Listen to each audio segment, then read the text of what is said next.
नमस्कार दोस्तों, विभाग के द्वारा एक लेटर जारी किया गया है जो शिक्षकों की आपका परेशानी को बढ़ा सकता है। और यह मुसीबत किसी एक वर्ग पे पड़ने वाली नहीं है, चाहे आप प्राइमरी में हो, चाहे आप 6 to 8 हैं या 9, 10 या फिर आपका 11, 12, HM से लेके आपका हेड टीचर्स, हर एक पर इसका आपका प्रभाव देखने को मिलेगा आपका।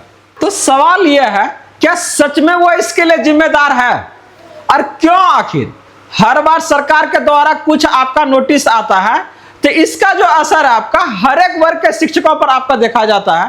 तो क्या होगा इसका असर आपका? आज के इस अपडेट में सारी जानकारी इससे संबंधित लेके आए हैं, तो वीडियो के लास्ट तक बने रहिएगा। बात करने जा रहे हैं कि कौन कौन तरह का आपका परेशानी सरकार के उस नोटिस से आपको हो सकता है या फिर इसका आपका सामना करना पड़ सकता है। तो चलिए देखते हैं हर एक जानकारी को डिटेल से।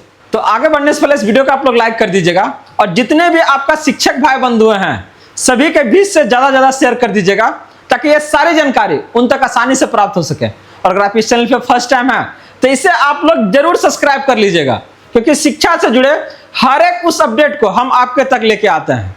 तो बात हो रही है आपका कि क्या है नोटिस, कैसे शिक्षकों के आपका जीवन पर इसका असर देखने को मिलेगा। एक बड़ा कंफ्यूजन आपका चल रहा है और अभी तक विभाग के द्वारा इसको लेके आपका क्लियर नहीं किया गया है, लेकिन कुछ जिलों के द्वारा इसका आपका असर दिख रहा है, नोटिस इसके लेके आ गया है। जनगणना का आपका ड्यूटी लग चुका है, बहुत सारे लोगों को आपका ड्यूटी का आपका कंफर्मेशन आया है और कुछ आपका लोगों को इसमें आपका रिजर्व कैटेगरी में रखा गया है। आपको बता दें कि यह असर जो आपका सरकार का नोटिस आया है ये हर एक के ऊपर पड़ेगा जो ड्यूटी कर रहे हैं, जिसको अलग से वेतन मिलेगा आपका, और साथ में ही रिजर्व वाले को जिसको इस बार आपका कोई प्रावधान नहीं है। अभी उन लोग का ट्रेनिंग आपका कंप्लीट हो चुका है, लेकिन अब जो क्या है ना, जो प्रक्रिया आपका आया है वो हर एक पर लागू होने जा रहा है। तो सबसे बड़ा सवाल पहले यह है, और लोगों के मन में संशय बना हुआ था क्योंकि इसके पहले आपका इसी तरह का हुआ है कि कोई भी जनगणना अधिकारी, अगर आप जनगणना करने के लिए किसी भी क्षेत्र में जाइएगा तो बातें हो रही थी कि आपको स्कूल के आवर में करना है, स्कूल में जाके पहले इन करना है आपको शिक्षा कोष से, फिर आपको अपना फील्ड में जाके वो आपका जनगणना का कार्य करना है। मतलब आपका जो काम है वो स्कूल से कनेक्टेड ही रहेगा, वहां जाके आपका अटेंडेंस बनाना ही रहेगा। लेकिन जब इसके लेके ट्रेनिंग सेशन में जब पूछा गया तो वहां पर इस चीजों को भी स्पष्ट नहीं किया गया, बोला कि नहीं, जो प्रक्रिया बोला गया वही प्रक्रिया के थ्रू होगा। अभी लेटर नहीं निकला है, जब तक नहीं निकल रहा है तब तक आपको जो गाइडलाइन है उसी के अनुसार चलना होगा। लेकिन कुछ जिला के द्वारा इसको आपका स्पष्ट किया है, देख सकते हैं। ये गया का आपका है, पटना का भी आपका यह है, कुछ जिलों से आपका ये आ रहा है कि विदित हो बिहार सरकार के अधिसूचना 20 के आपका अनुसार कर रहा है, बिहार राज्य में जनगणना 2027 का प्रथम चरण मकान सूचीकरण और मकान गणना दिनांक 2 से आपका 31 मई तक निर्धारित है। उपयुक्त के आलोक में चार्ज स्तर पर प्रगणकों और पर्यवेक्षकों को अपने अपने आवंटित कार्य क्षेत्र में समय पर अधो हस्ताक्षरी द्वारा दिए गए निर्देशों के अनुसार कार्य का निष्पादन करना अनिवार्य है। तो ऐसे में करा कि अतः निर्देशित किया जाता है कि प्रशिक्षण अवधि के उपरांत नामित प्रगणक पर्यवेक्षक अपने अपने आवंटित क्षेत्र में रहेंगे, उनका मार्क ऑन ड्यूटी उपस्थिति दर्ज किया जाएगा। बहुत बड़ा एक संचय था कि मार्क ऑन ड्यूटी रहेगा कि नहीं रहेगा। अगर मार्क ऑन ड्यूटी रहता है तो शिक्षक जो भी आपका प्रगणक है या पर्यवेक्षक है उनके लिए थोड़ा सा आसान होगा, थोड़ा सा आराम रहेगा। लेकिन अगर स्कूल पीरियड में है, मतलब स्कूल जाइए फिर वहां से आइए, तो ये परेशानी आपका बढ़ेगा। खैर इस अवधि में किसी भी प्रकार का अवकाश विद्यालय द्वारा आपका दे नहीं होगा, किसी प्रगणक और पर्यवेक्षक को अवकाश चार्ज पदाधिकारी द्वारा ही आपका मान्य होगी। तो ये चीजें क्या है ना, बहुत सारा जिला आपका क्लियर कर रहा है। 2-3 जिला का अगर देखिएगा तो लेटर आ चुका है, लेकिन बाकी जिलों में क्या है ना, इस तरह का लेटर नहीं आया है। आपको बता दें कि यहाँ पर अलग अलग जिलों का भी क्या है ना, गाइडलाइन जो होता है वो आपका अलग अलग होता है। इस बार आपका जो एग्जाम्स का ड्यूटी लगा था तो उसमें भी आपका अनिवार्य कर दिया कि जिस दिन आपका एग्जाम ड्यूटी नहीं लगा है उस दिन भी आपको सेंटर पे जाना है और वहां जाके क्या है ना, अटेंडेंस बनाना है।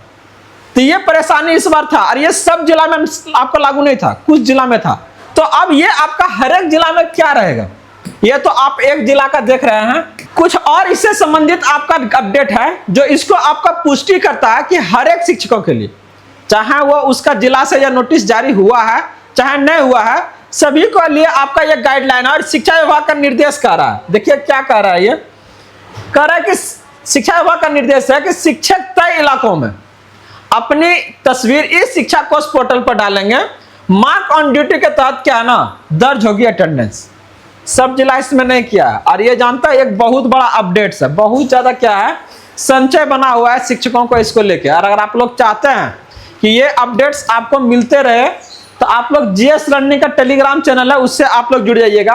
हर एक अपडेट को वहां पर क्या है ना हम डालते हैं। करा सरकारी स्कूलों के शिक्षकों को जनगणना के दौरान हाजिरी बनानी होगी। वे जनगणना के लिए निर्धारित क्षेत्र का अपनी तस्वीर इस शिक्षा कोष पोर्टल पर अपलोड करेंगे। इससे उनके कार्य क्षेत्र, मौजूदा स्थिति, ड्यूटी का समय आदि की जानकारी मिलेगी। शिक्षा विभाग ने यह निर्देश जारी किया है कि शिक्षकों की उपस्थिति मार्क ऑन ड्यूटी के तहत दर्ज होगी। मार्क ऑन ड्यूटी इस शिक्षा कोष या अन्य सरकारी अटेंडेंस पोर्टल पर शिक्षकों और कर्मचारियों के लिए एक विकल्प है। इसका उपयोग विद्यालय या कार्यालय से बाहर बीएलओ ड्यूटी, जनगणना, मीटिंग या परीक्षा ड्यूटी सहित अन्य समय आपका होता है। इस ऑनलाइन अटेंडेंस से पता चलता है कि शिक्षक कर्मचारी स्कूल के काम से दूर हैं। स्पष्ट कर दिया है और इससे दिक्कत नहीं होना चाहिए। करा पहले चरण में आपका क्या है ना 40,000 शिक्षक जो है जनगणना में लगे हैं और सभी के लिए क्या है ना ये आपका एक बहुत बड़ी राहत भरी आपका अपडेट्स है, खबर है और आशा करते हैं कि ये हर एक शिक्षकों के लिए बेहद ही क्या आपका लाभदायक होगा। तो आप लोग अभी तक इस वीडियो को अगर लाइक नहीं किया तो जरूर कर लीजिएगा और चैनल को जरूर सब्सक्राइब कर लीजिएगा ताकि इसी तरह का अपडेट आपके तक आते रहे।